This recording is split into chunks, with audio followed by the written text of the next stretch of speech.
Neat నిందితులపై కఠిన చర్యలు తీసుకోవాలి. గిరిజన సమాఖ్య డిమాండ్.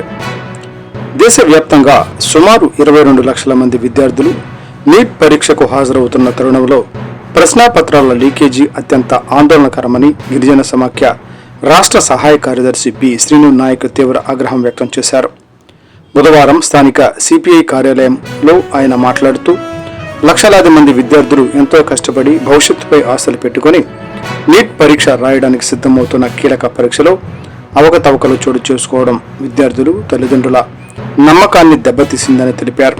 కేంద్రంలో అధికారంలో ఉన్న బీజేపీ ప్రభుత్వాల వైఫల్యాల వల్ల ఈ పరిస్థితి ఏర్పడిందని దుయ్యబట్టారు.